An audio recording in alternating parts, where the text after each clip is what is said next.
Assalamualaikum sahabat Bunda. Salah satu wisata religi yang cukup viral di daerah Palembang, Sumatera Selatan adalah Rumah Al-Quran Raksasa Gandus. Quran Akbar atau lebih dikenal dengan Al-Quran Raksasa sebagai tempat wisata religi sekaligus media edukasi bagi masyarakat Palembang dan wisatawan mancanegara beralamat di Pondok Pesantren Al-Ihsaniyah, Jalan Muhammad Amin Gandus, Kecamatan Gandus.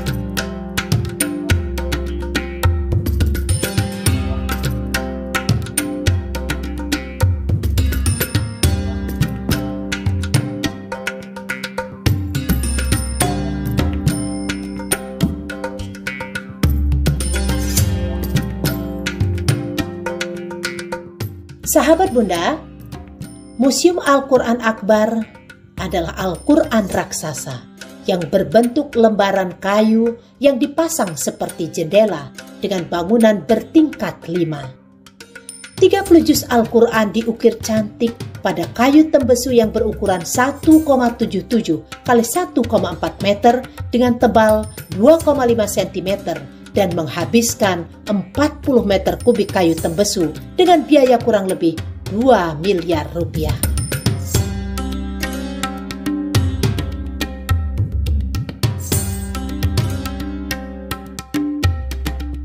Sahabat Bunda, Ustadz Haji Sofwatillah Mohzaib, pemilik sekaligus pembuat Al-Quran terbesar di dunia ini, bercerita awal mula dibuatnya Al-Quran raksasa tersebut.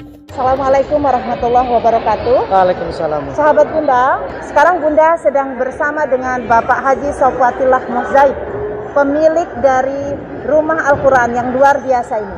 Mungkin kita bisa bincang sebentar, Pak? Boleh. Ini tahun berapa, Pak, dibangun? Jadi gini, sebenarnya ini bukan tempat wisata. Ini adalah rumah pribadi awalnya. Jadi dan Al-Quran Al-Akbar ini ketika saya buat tahun 2002, saya justru tidak terpikir akan bentuknya seperti ini. Apalagi jadi destinasi wisata. Nggak tahu juga waktu itu, nggak kepikir. Hanya satu niat saya, karena saya cinta Al-Quran, saya ingin memuliakan Al-Quran. Saya bukan qori, suara saya serak-serak becek. Saya juga bukan hafiz ya. Nah, tapi saya senang dengan kaligrafi. Lalu saya pikir apa yang saya bisa berikan untuk bangsa dan umat dan negara ini. Maka dari kaligrafi itu saya kembangkan, termasuklah akhirnya saya mendapat petunjuk dari Allah melalui mimpi ketika saya sedang membuat kaligrafi di Masjid Agung Palembang. Terbayanglah bentuk Al-Quran seperti ini dari ukiran kayu. Setelah saya hitung biayanya 1,2 miliar uang pada saat itu, tahun 2001. Saya tidak punya uang untuk membuat itu. Saya masih mahasiswa, masih kuliah, tapi saya yakin karena ini tujuan mulia, karena Allah, pasti Allah akan bantu. Intang surullah yang surkum wa yusabit damakum. Siapa yang berjuang di jalan Allah, Allah akan menolongnya. Wa may yattaqillaha yaj'al lahu makhraja. Siapa bertakwa akan diberi jalan keluar, diberi rezeki dari yang tidak disangka-sangka. Alhamdulillah saya dikenalkan oleh Allah melalui hamba-hambanya dengan seorang tokoh masyarakat Sumatera Selatan, Palembang, Bapak Haji Marzuki Ali. Oh iya, Pak Marzuki Ali, anggota DPR dulu ya, ketua DPR. Sebelum. Oh, sebelum dia. Waktu itu belum jadi DPR. Beliau masih Direktur Semen Batu Raja.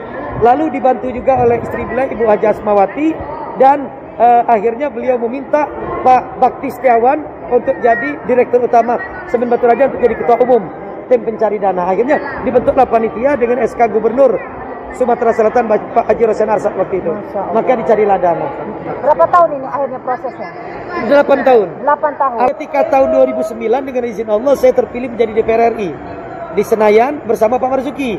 Beliau ketua DPR, saya anggota DPR-nya. Nah, tahun 2010 kami menghadiri sidang Parlemen Islam Dunia di Uganda, Afrika Selatan. 51 negara Islam kumpul. Di sana saya berdoa, ya Allah, semoga 51 negara ini suatu hari ke Palembang bisa meresmikan Al-Quran. Singkat cerita 2012 51 negara datang ke Palembang dan meresmikan Al-Quran. Saat mau meresmikan, ngelihat ke Masjid Agung, panitianya nggak cocok. Mana bukti 30 juz? Karena Al-Qurannya belum berbentuk, belum bisa dibuka, tertumpuk-tumpuk. Saya berdoa kepada Allah, minta petunjuk, dapatnya di Masjid Nabawi saat sholat taraweh Ramadan, bentuk seperti ini. Harusnya 10 lantai. satu lantai 3 juz, 10 lantai 30 juz. Makasih banyak Pak Haji. Sama-sama Prof. Makasih. Mahasiswa S3 mana yang lain? Kita foto coba. bareng. Ayo, oke.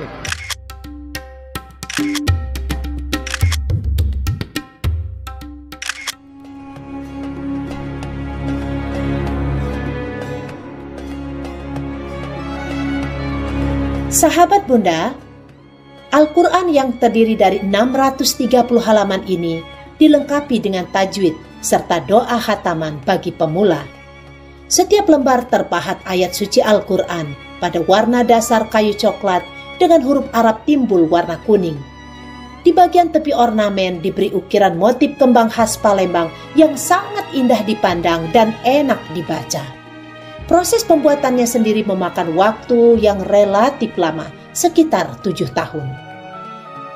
Sahabat Bunda, pada akhir tahun 2011, Al-Quran ini dinilai layak untuk dipublikasikan dan pada Senin 30 Januari 2012, Presiden Susilo Bambang Yudhoyono bersama seluruh delegasi konferensi parlemen organisasi konferensi Islam meresmikan penggunaan Al-Quran yang disebut sebagai Al-Quran terbesar di dunia yang dicetak di atas lembaran kayu.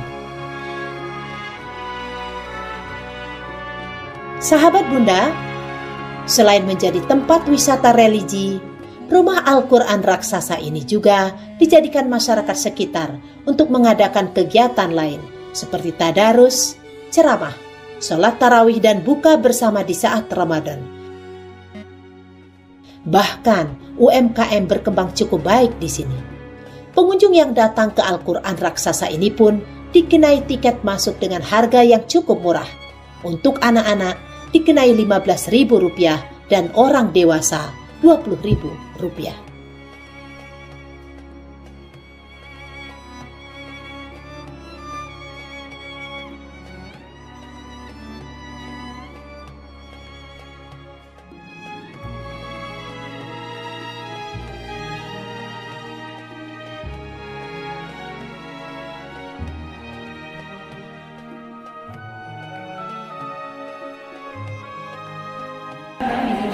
Kita sudah dapat sendal, belanja sambil bersedekah di rumah Quran.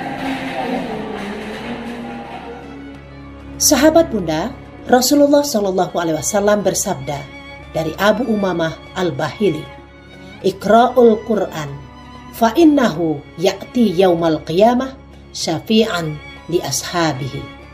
Bacalah Al-Quran, maka sesungguhnya ia akan datang di hari kiamat memberi syafaat kepada pembacanya.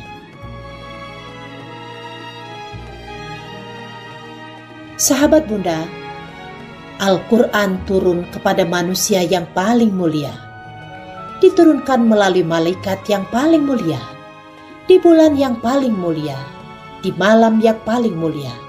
Karenanya, jadilah mulia dengan membaca, menghafal, memahami dan mengamalkannya. Dalam sebuah hadis riwayat Muslim, Rasulullah SAW bersabda, "Sesungguhnya Allah mengangkat derajat seseorang dengan kitab Al-Quran dan merendahkan yang lain juga dengan kitab Al-Quran."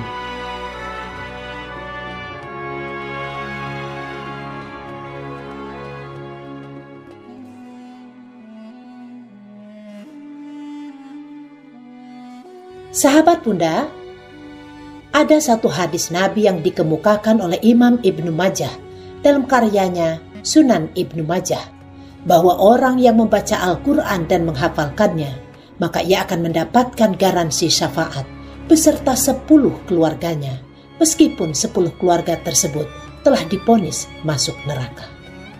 Sahabat Bunda, Al-Quran adalah satu-satunya kitab Allah yang kekal mukjizatnya hingga hari kiamat. Ia bagaikan cahaya yang tidak pernah padam sinarnya. Setiap orang butuh cahaya Al-Quran yang dapat menyinari jalannya dalam mengarungi kehidupan. Syafaatnya bagaikan air segar yang didambakan oleh setiap jiwa. Siapapun yang meneguk air cawan Al-Quran, maka ia layak mendapatkan kemuliaan dari Allah Subhanahu wa Ta'ala. Semoga kita semua mampu mengamalkan isi kandungan Al-Quran dan mendapatkan syafaat darinya. Amin ya Rabbal Alamin.